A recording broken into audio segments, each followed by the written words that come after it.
भारत की air strike में 90 आतंकी ढेर हुए हैं। 9 बड़े आतंकी ठिकानों पर स्ट्राइक हुई है।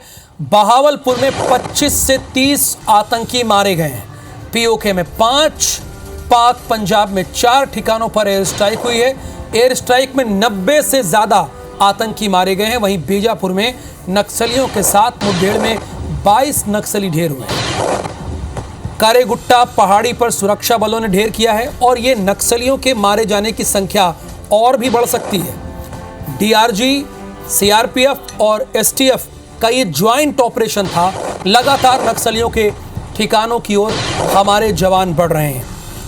नरेश मिश्रा इस वक्त हमारे साथ लगातार जुड़े हुए हैं, लाइव हमारे साथ जुड़े हुए हैं। नरेश, एक तरफ तो हमारी तीनों सेनाओं ने पाकिस्तान को उसकी धरती में घुसकर सबक सिखाने का काम किया है कि अगर आतंक को पालोगे तो तुम्हारे साथ पाकिस्तान यही होगा।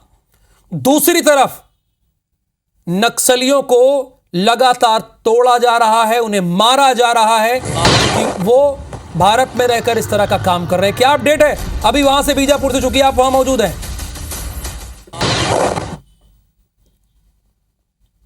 देखिए, ये ऑपरेशन संकल्प है। एक ऑपरेशन संकल्प है। ऑपरेशन सिंदूर चल रहा है आंतरिक मोर्चे पर। ये ऑपरेशन संकल्प है नक्सलवाद के आतंक को पूरी तरह से खत्म करने के लिए, और इसका आखिरी पड़ाव ही इसे माना जा रहा है। जो कर्रेगुट्टा के पहाड़ पर 21 अप्रैल से ये ऑपरेशन शुरू हुआ था घेराबंदी के साथ, और आज जो अपडेट आ रही, कल शाम से अलग अलग जगहों पर मुठभेड़ें हुई हैं, और अब जो अपडेट आ रही है उसमें एक साथ जो है करीब 22 के आसपास नक्सलियों के मारे जाने की खबर आई है। आधिकारिक पुष्टि नहीं है, लेकिन पुख्ता सूत्र ये हमारे बता रहे हैं कि ये संख्या और बढ़ सकती है। यानी इतनी डेड बॉडीज रिकवर कर ली गई हैं और इसके आगे भी ऑपरेशन जारी है। करीब 300 की संख्या में यहाँ पर नक्सलियों के मौजूद होने की आशंका है, और क्योंकि रात से ही ये ऑपरेशन था, इसीलिए सुबह जैसे जैसे सर्च हो रही है वैसे वैसे यहाँ पर ये डेड बॉडीज मिलने का सिलसिला शुरू हुआ है। इनके पास से हथियार भी बरामद हुए हैं, और पिछले 16 दिनों के ऑपरेशन में इस पूरे पहाड़ के आसपास 200 से अधिक आईडी रिकवर किए जा चुके हैं, और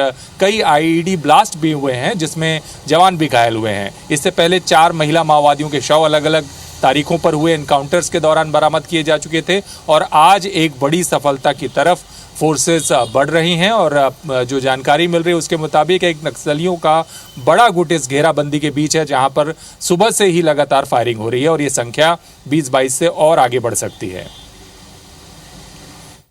बिल्कुल, यानी 22 नक्सलियों को ढेर किया गया है। ये अभी चूंकि ऑपरेशन तो लगातार कई दिनों से जारी है, क्या अभी भी चल रहा है? और खबर यह भी है कि कुछ और नक्सलियों के मारे जाने की सूचना मिल सकती है।